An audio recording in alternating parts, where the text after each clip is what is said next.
Thank you so much.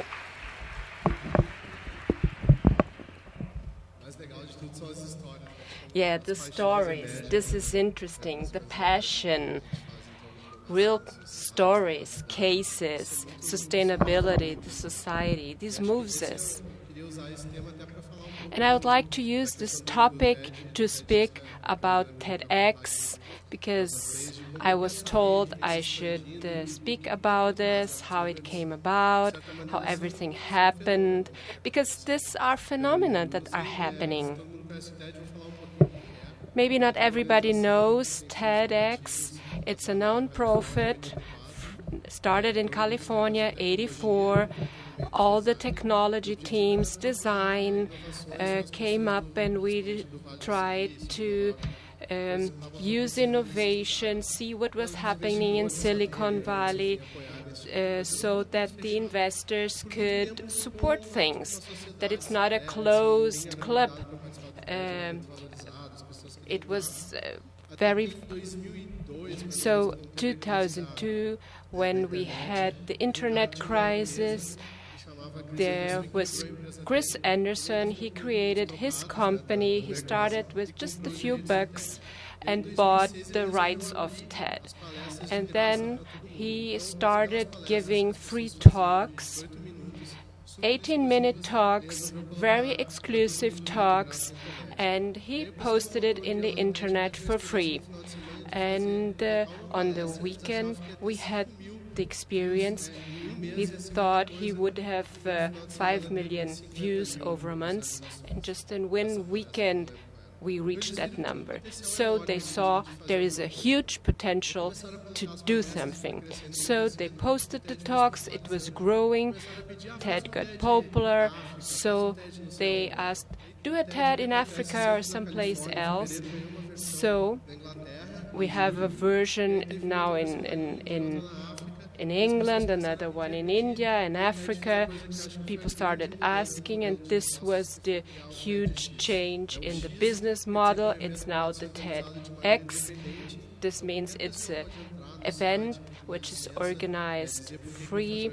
You can go to the site, explain why you want to do the event, and I think it's always non-profit, and you will get the license only if your purpose is for profit, then you might not get it.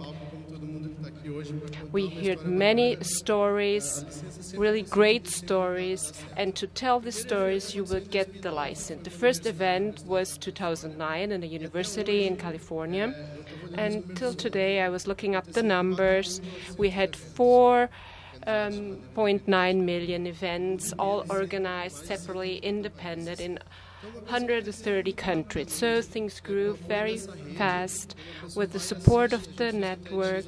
We did the TEDx in Amazonia in a floating hotel in the middle of the Rio Negro, 40 minutes from Manaus, many people participating, and another 6 TEDx were born there because they were so fascinated by it. So what is so relevant?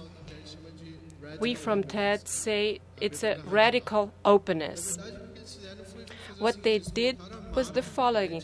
The brand, TED, powerful brand. Many companies want to associate themselves with it. Who from you participated in an event from TEDx?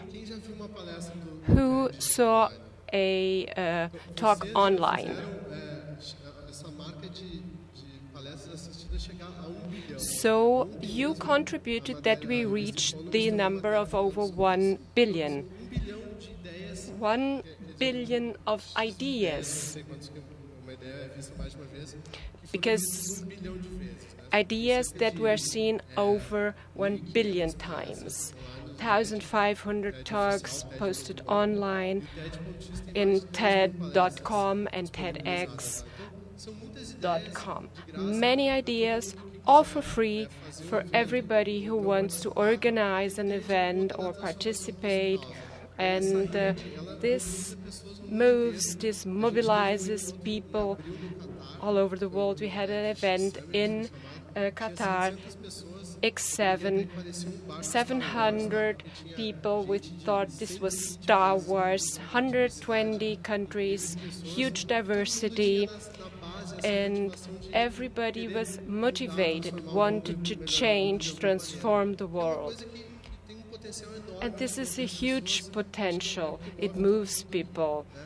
It moves us here. And when we say that we work with innovation, we deal with innovations, this happens at the door of the organization. So it's something social. When we speak about technology and we see that these things meet, get united, this is what happened with TEDx. So we have the talks, internet. We saw now the example of the Cidade, Democrática, the Voluntários online, the Saútil, the economy, the virtual currency, the creative currency. So they all have the same essence. It's a confluence of social technology uniting with innovation, using the internet, and this is a powerful means of transformation. So it's clear what we can do. And I think Brazil has a role to play. Brazil is a country where we are very connected to the social media, one of the first in the world. So we have very inspiring people, as Isa at the beginning. I think each and every one of you here in the public has good ideas, inspiring ideas. I would like to thank you all for telling and sharing these stories. We thank for having this space to meet here, and that's it.